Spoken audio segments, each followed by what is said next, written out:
Please welcome to the stage Galen Bingham, Chief Executive Officer of Kiln Global Coaching and Consulting.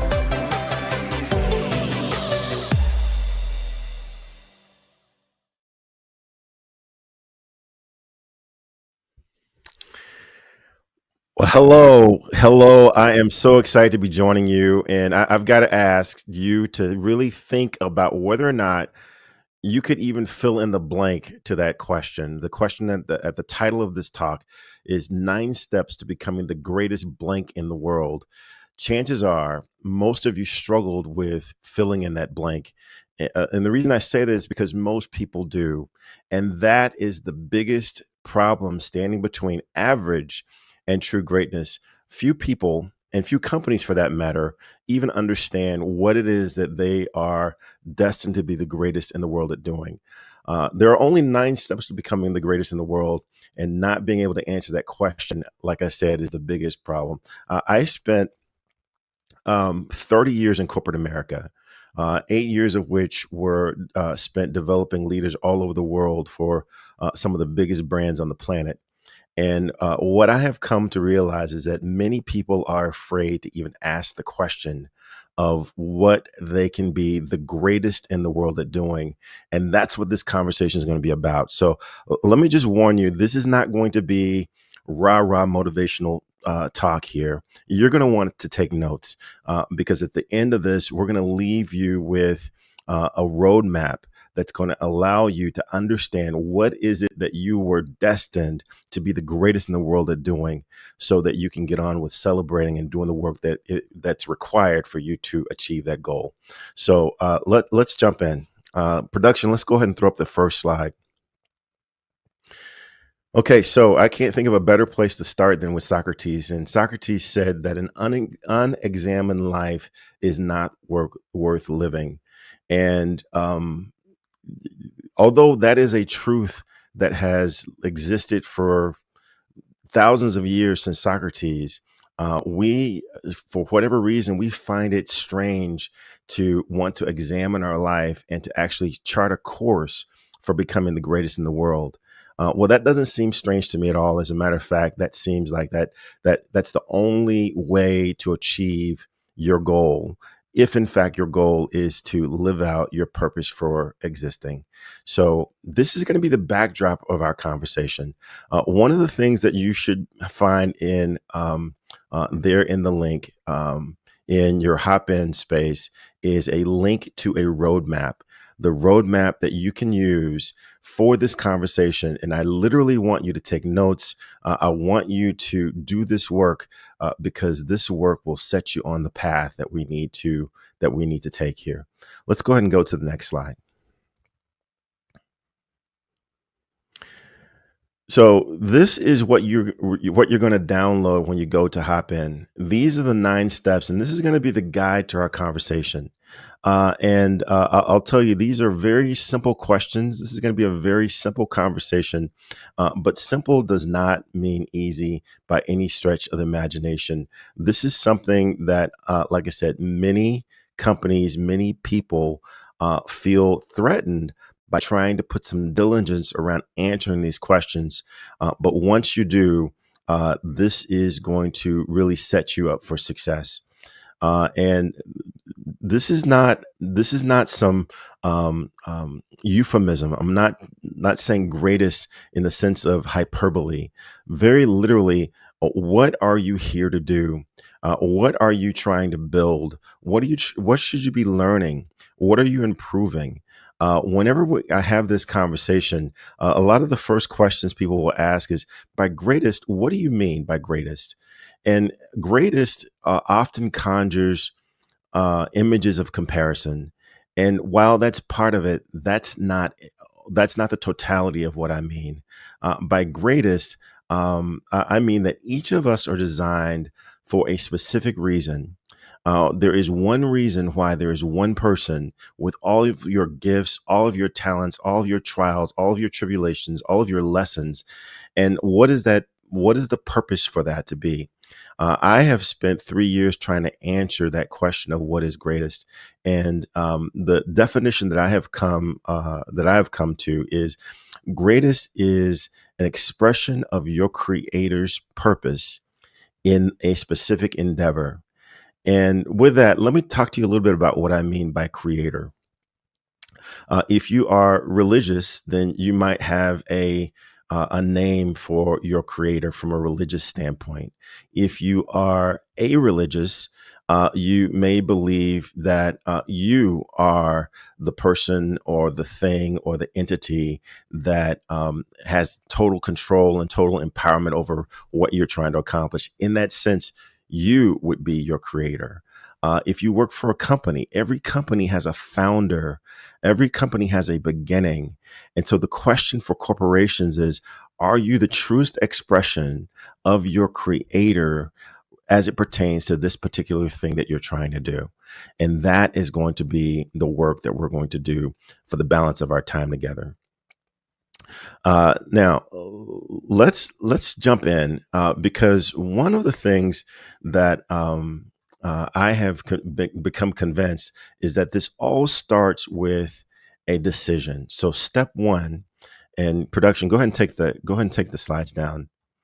Step one is to decide. You have to make a decision that you are literally trying to become the greatest in the world. And I say that because everything starts with a decision.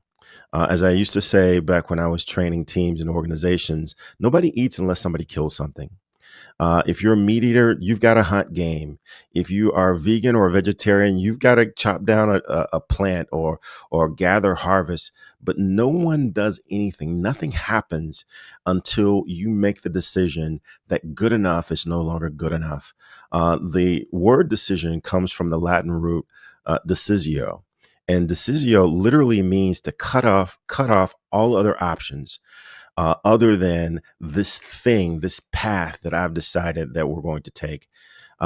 So, my question to you is, what decisions have you made? Even if you choose not to make a decision and to just let someone else make a decision for you, that's abdication. And abdication is a decision that you're not going to be actively involved in making that decision. So my question to you, and the first thing that I'd love for you to start taking notes on, is what decisions have you made about who you're trying to become and your purpose for being here on the planet? What decisions have you made about the work you're going to do and the mission that you're going to fulfill in this journey? What areas in your life are you abdicating that decision to someone else, to something else? That is that first question. You have to start with making a decision. If we go to number two is about finding your want to. Now, this is different than doing what you have to do. You know, any of us can do what we have to do, and it's become very, very popular to say, I'm on my grind. I'm grinding this out. I'm doing what I have to do in order to get what I need to get. And that's not what I'm talking about. Any of us can do what we have to do. There are all kinds of stories about mothers who are able to lift cars because their babies are trapped underneath, or people who are able to run into burning buildings in order to save someone or something that they love. That's not what I'm talking about. By want to, I'm talking about what is that thing that you enjoy doing so much that you can't wait until the next opportunity you get to do it, that you lose track of time, that if someone wants you to do it, all they have to do is just mention it. They don't even have to persuade you because it is so embedded into how you are built. I want you to pay attention to that. This is different than what's your why. This is what is that thing that you feel like your essence is more fully expressed when you're doing this thing. That's your want to. That's a clue into what the thing might be that you are destined to be the greatest in the world to doing. That is your clue. What if you are a people leader? What impact on innovation and business results could you have if everyone in your organization or at least trying to pursue their want to, not just the things that they have to do as part of their job, but the things that they want to do. Think about yourself. If your manager tells you to do something and it's part of your job, chances are pretty good you're going to do what you have to do in order to keep your job. But what if they assign things for you to do that were not only important, but it was associated with your want to? Not only would you give them the three things that they asked for you to, that they asked for, you would probably find four or five things that they didn't know that they needed. You would probably invest discretionary time and effort, maybe even discretionary money and resources in order to make this a reality if assignments were doled out in part based upon these things that you want to do. So pay attention to your want to as an individual. As a leader, as a people leader, pay attention to what other people on your team, what they might enjoy doing, because that's where you get the discretionary effort from. That's where you get the extra potential and opportunity from. So number two, find your want to. Number three is about how can you connect with others who might benefit from this thing that you believe that you were created to be the greatest in the world at doing. Where are the like-minded people who would give you an opportunity to practice this thing that you believe that you would be amazing at doing if you had the opportunity? Research shows that the first time we try anything, we're all terrible. We're terrible the first time we do anything. The second time we do that thing, we might move from terrible to being bad, right? So we're not terrible anymore. We're just bad. And then the third time, maybe now we're so-so, right? You need time to practice if you're going to move from being average to actually being good, or possibly either the great, or possibly even the greatest in the world. So where is that larger group of people that will give you an opportunity to practice and to exercise this thing that you believe that you want to, that you're destined to be the greatest in the world? Where is that safe space that will allow you to make mistakes, try something new, or as Tiger Woods did many years ago, change your golf swing because you believe that there's something greater if, in fact, you could step into this new area. So how can you connect with others? This could be with an affinity group inside your organization. This could be with a nonprofit group outside of your organization. There could be any number of groups you can join where others will benefit from this thing that you believe you're destined to be, that you're destined to be the greatest in the world at doing, and they're going to allow you to practice. So how can you connect with others? Step number four is seize the opportunity. And this means volunteering for opportunities to allow breath into this talent that you believe that you have. How can you seize opportunity inside of your organization to express your wonderfulness? It might not be consistent with your job description. It might be something outside of what you are designated to do, but you want to seize opportunities to analyze that spreadsheet if you believe analysis is something that you're designed to be the greatest in the world at doing. If training and teaching is something that you believe you're supposed to be the greatest in the world at doing, volunteer for opportunities to train and teach other employees how to do specific tasks. But give your skill, your talent, an opportunity to breathe by volunteering, seizing the opportunity to volunteer. And rather than expecting someone to give you those opportunities, actually raise your hand. Many times we think, I've got this gift that is put into my soul, and I believe I'm supposed to be the greatest in the world at doing it. But the path isn't easy. The path isn't clear. Well, most gifts come with a sticker that say some assembly require and no batteries included. It's our responsibility to assemble our gifts. It's our responsibility to purchase our own batteries, to give that gift some life. Those gifts could be designed for you. Chances are they are, but you have to put some work in order to make that gift the reality, the full reality that it was designed to be. Step number five. This one is called Get It When It Comes. Now, this one is really kind of an homage to my father who passed away in May of this year. And when I was a kid, I think like most kids, I thought I was brilliant. And I thought my dad, he's old, he's dad. He's not as brilliant as I am as a kid. And, he would ramble and say these things from time to time, trying to give me advice, but he just wasn't as brilliant as I was at my younger age. Every now and then, he would say something that I thought was absolutely life changing. It was absolutely brilliant. And I would ask him, "Hey, what was that you just said? Could you what was that?" And his reply inevitably would be, "Oh, you got to get it when it comes." And today I understand the science behind what he was trying to tell me at a young age. There is research that shows that we forget 67% of what we hear in just 24 hours. It's actually called the forgetting curve. We forget 67% of what we hear in 24 hours. And actually, in just 1 hour, we forget 25% of what we hear.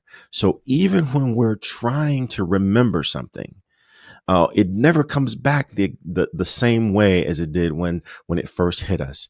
So if you get information, if you hear information that you believe is going to help you advance your effort to become the greatest in the world, you've got to find a way to capture that information when it comes. You are fooling yourself if you think, I'm going to remember that because that's amazing. I'm going to remember that because research shows that you will not remember. You're going to forget 67% of what you hear in just 24 hours. So my question to you, what system do you have in place to capture your ideas the moment that they hit your mind? How do you capture those ideas that you believe are absolutely revolutionary? If you are a people leader, how easy have you made it for your people to share their ideas with you real time? How many hoops do they have to jump through in order to share with you what they're thinking?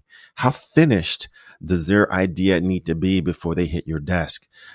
Because in that time that they're spending trying to finish that email or polish that briefing document, because it's going to someone at your level, they may have lost most of the magic associated with their idea.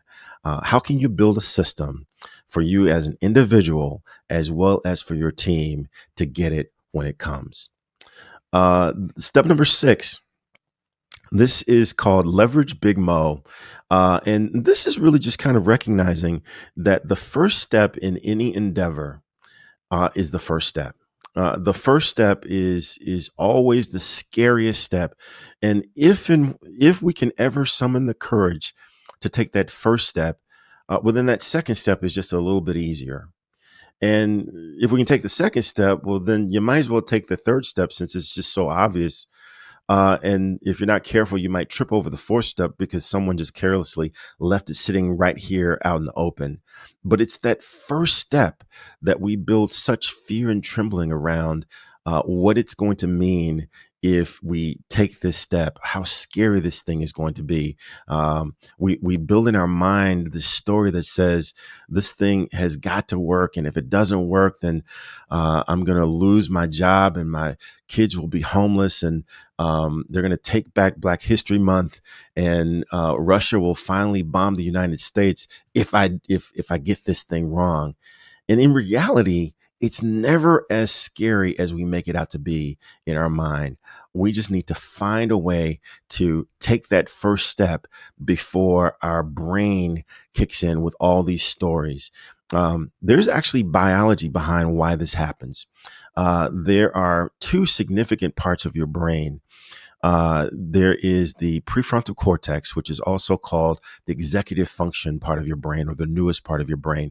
This is where all the wisdom, where all the expertise come from, where all the great ideas come from. Whenever you say, "Hey, look, I need to really think about what to do here," you're activating the prefrontal cortex part of your brain. That's where all of that is coming from. There's a much smaller part of your brain that's called the amygdala. It's really, really tiny spatially, but that is the part of the brain that controls your fight, flight, and freeze response. And that's the part of the brain that yells danger. And the reason that that's called the primitive part of your brain is because it's the oldest part of your brain. When we were roaming in jungles or living in caves, if we saw a rustling in the weeds, the amygdala would tell the prefrontal cortex, there's no need to analyze anything. I don't need you right now. And the amygdala would actually shut down all the executive functions of the brain, because the amygdala would tell the body, run, danger, run, get out of here. We need to survive. Well, just as we've all evolved we've evolved from the times of roaming the jungles and living in caves, so has the amygdala. The amygdala has evolved. Today, it not only assesses physical danger, it also assesses psychological danger, financial danger, career danger, social politics danger, anything that might make us feel unsafe. Just like in the old days, the amygdala shuts down the prefrontal cortex and it just says, you've got to get out of here. This place is unsafe. So my question to you, how can you make sure that those ideas that you have that pop into your prefrontal cortex do not get sabotaged or hijacked by your amygdala because it's a little different than what they've done in the past? You've got to build in some sort of safety mechanism to make sure that you override your amygdala and you move forward with these great ideas that you have, especially if it's an idea that's going to bring you closer to becoming the greatest in the world. So that's what I mean when I talk about leverage Big Mo. Build the momentum by taking the first step as soon as you can come up with with what that action needs to be. Then we move to step number 7. Step number 7, a lot of times people will say, seems kind of strange, because I say embrace humility. And the reason I say that it's strange is because we're building the success philosophy. And then now I'm saying embrace reality, embrace humility. Well, a lot of times when people tell you that you need to be humble, when they give you that feedback, the way we take that and the way that it's usually intended is that we need to play down those things that we do well, kind of keep that quiet a little bit, dampen that just a little bit, and then really own and embrace and demonstrate that we understand that there's some developmental areas. There's some things that we don't do well, and we're no better than anyone else. And that's usually what that means. Well, the problem that I have with that definition is that we have 67,000 thoughts per day. And research shows that 60 to 70% of those thoughts are negative and self-critical. Things like, I didn't get that right and they're going to tell. I didn't do my homework and the teacher's going to find out. This is not going to work out because it's never worked out for me in the past. That's 60 to 70% of our thoughts. And then 80% of those negative thoughts, they aren't even new thoughts. They're just repeat thoughts that we've been telling ourselves since the 3rd or the 4th grade. So if we are destined to be the greatest in the world at something, how in the world can we get there if all of this negativity and self-sabotaging limiting beliefs are just bouncing around in our heads? Plus, you've got television advertisers telling you that you are not complete, that the world is treating you unfairly, and if and only if you buy their thing for $9.99 plus shipping and handling, will you have a chance at living the life that you were destined to live. That is the environment that we live in. So for me, a better definition of embracing humility, is embracing the reality of being human. If I embrace the reality of being human, that means that there are some things that I'm just not good at. With a whole lot of work, I can go from terrible to being bad, but that's really about it, right? For some things. And if I've got to still accomplish those things, I'm going to find someone else to make that happen. But there are some things, oh my gosh, I'm really, really good at doing. And I may not be the greatest in the world yet, but I could be one of the best two or three people that you will ever meet for doing these things. And I need to embrace both of them equally in order to really live out this destiny that I have for being the greatest in the world at something. Step number 8 is another one that a lot of people say is kind of strange. And this one is brace yourself.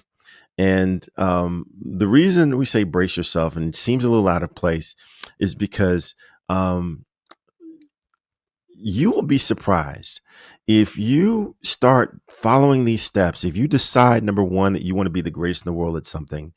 Number two, you start acting out based upon your want to, not just because you have to, but because you want to. Number three, you start connecting with larger groups around this thing that you believe you're supposed to be the greatest in the world at doing. You start seizing opportunities inside of your organization to not only do what you have to do, but volunteering this thing that you weren't required to do, but you felt like you're supposed to be the greatest in the world at doing. You start getting it when it comes, so you're not letting the forgetting curve get in your way. You're writing things down and you're acting on it immediately. Number six, you start leveraging Big Mo. You're not letting fear get in your way. You're just acting. You're taking that first step, and then and you start performing at this higher level. You're going to be surprised at how few people are going to that are going to applaud your performance.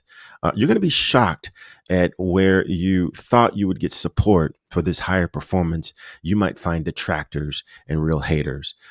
So you need to brace yourself.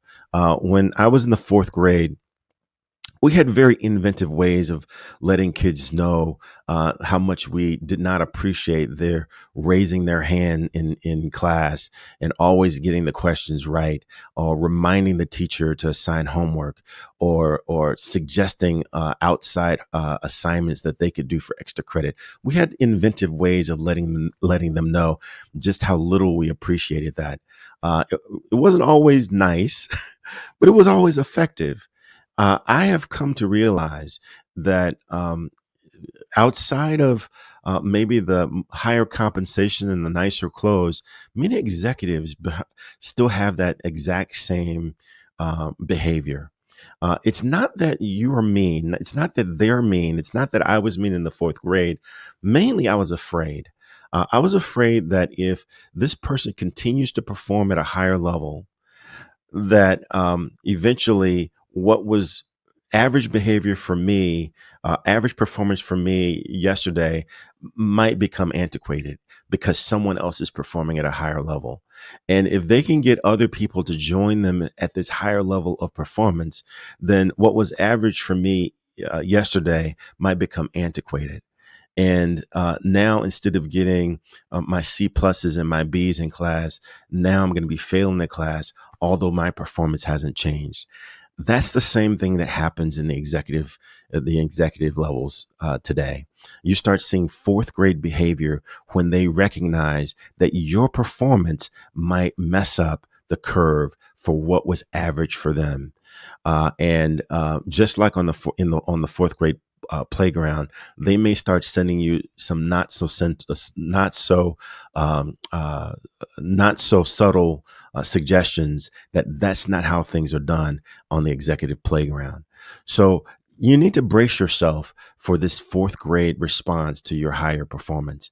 So my question to you is, how will you brace yourself for people behaving in ways that are unsupportive of your higher performance?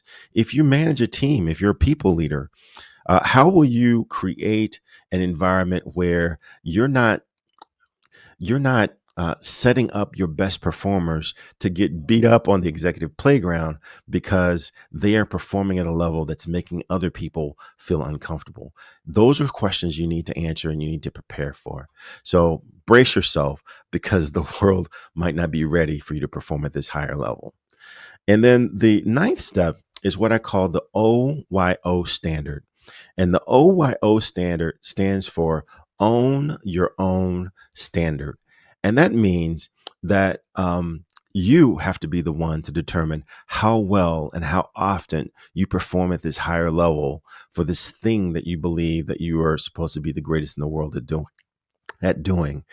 Not your company, not your manager, not even your client or your customer determines how well and how often you perform at this higher level. You have to be the one to determine that standard and how well and how often you're going to perform at that higher level. When I was in corporate America, I worked in Atlanta, and down the street from the corporate headquarters was a Hilton Garden Inn that I would often stay in. And I would always choose the Hilton Garden Inn because their cook to eat breakfast is so hard to resist. And one time, one of the last times I went to that Hilton Garden Inn, uh, I got in line, was looking at the ingredients list to determine what I wanted to have in my omelet. Sometimes I want all veggies. Sometimes it's just straight mushroom and cheese. So I was looking at the list to determine what I wanted to have. And the previous guest came back up to collect his order. But instead of getting his order, instead of giving him the plate, the chef apologized and said, "Hey, sir, I am so sorry. Really like to redo your order because you ordered 2 eggs over easy, and I inadvertently broke one of the eggs yolks. So if you got some time, I'd love to redo your order."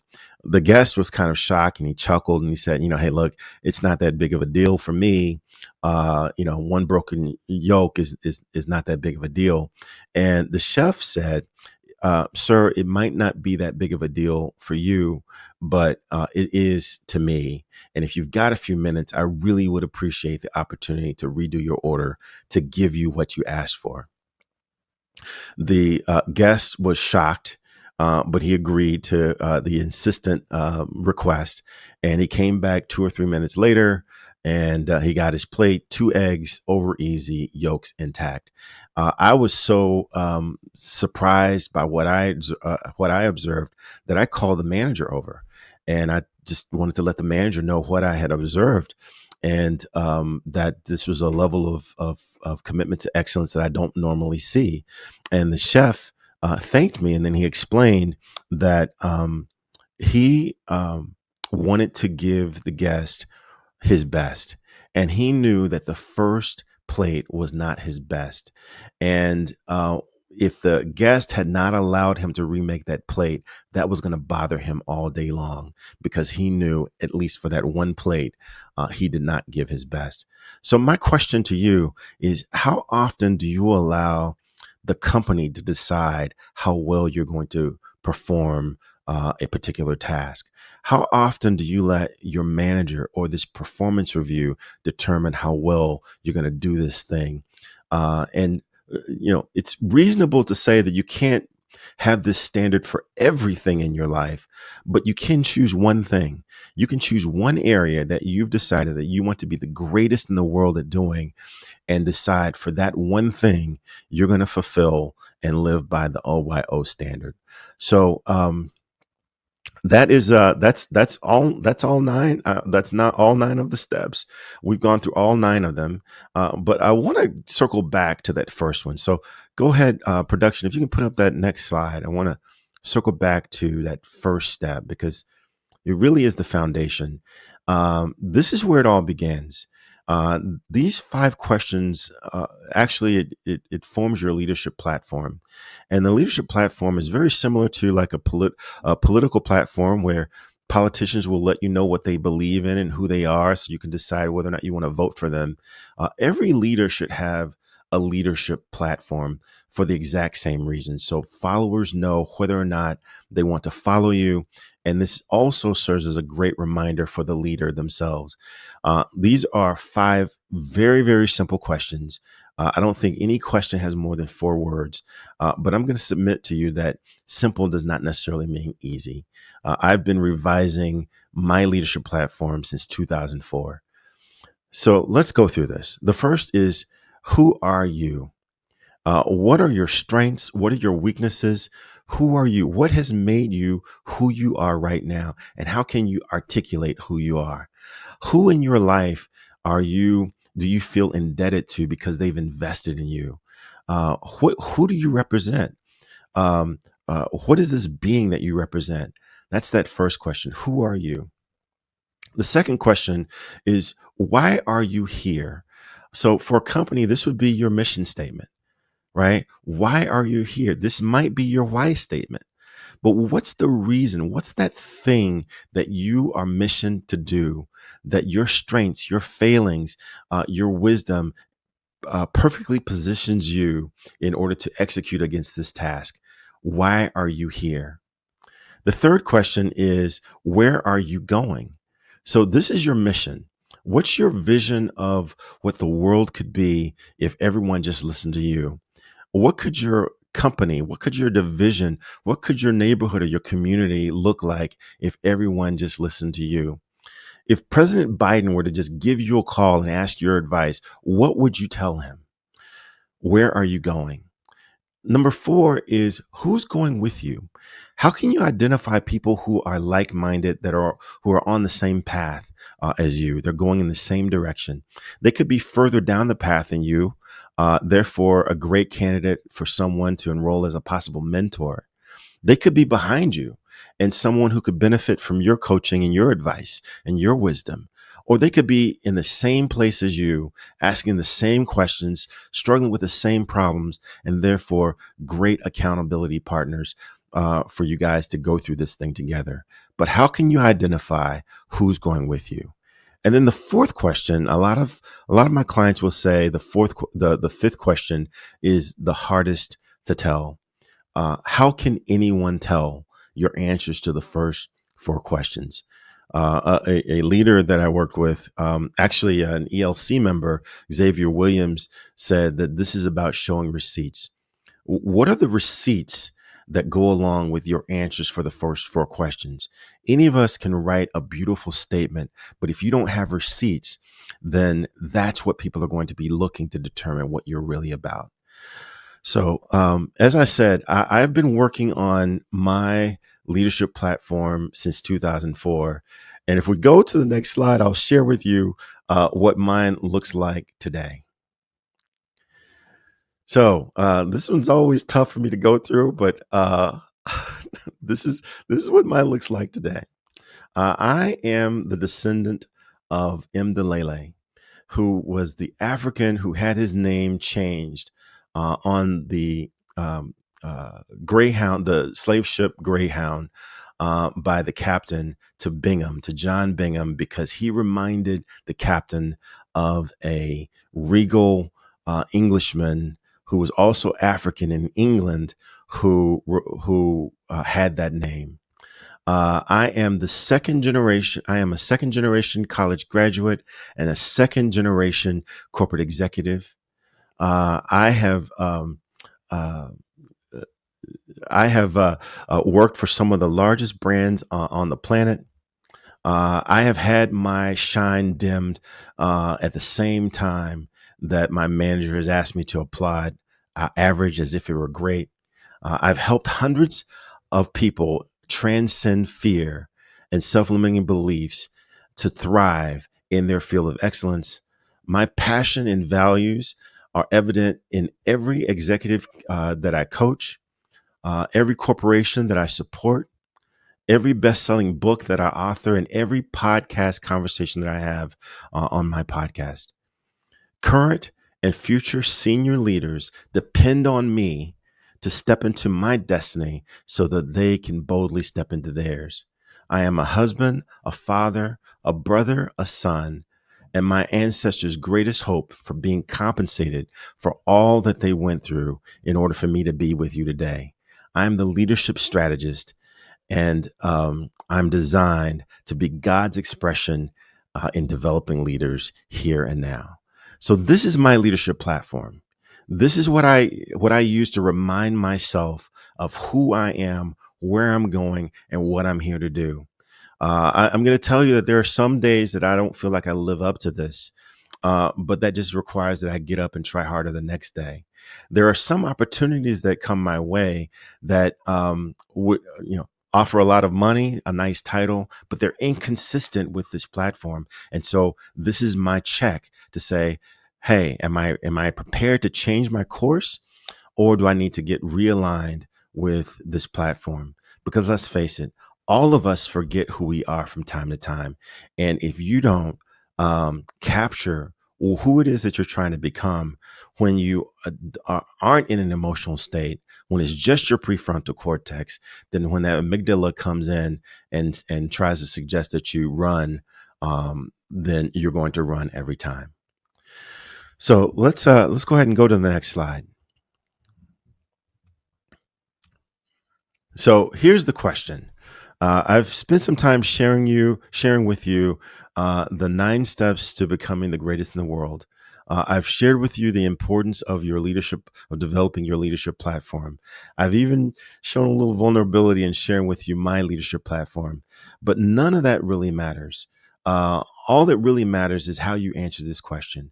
What will you do with this information? Now, you can decide that you're just fine on this path that you're on, that good enough is good enough, and that you are not willing to do any extra work because you don't necessarily see the return. And if that is where you are, I'm going to suggest that you don't need to do anything with the information I just shared with you because you'll be just fine. But if just fine is not good enough for you, at least in one area of your life, I'm going to suggest that you take these 9 steps and ask some real tough questions of yourself and determine what you might be designed to be the greatest in the world at doing. And if I can be of any help, that's what I'm here to do. Let's go ahead and go to the next slide and share with you how you might be able to get in touch with me.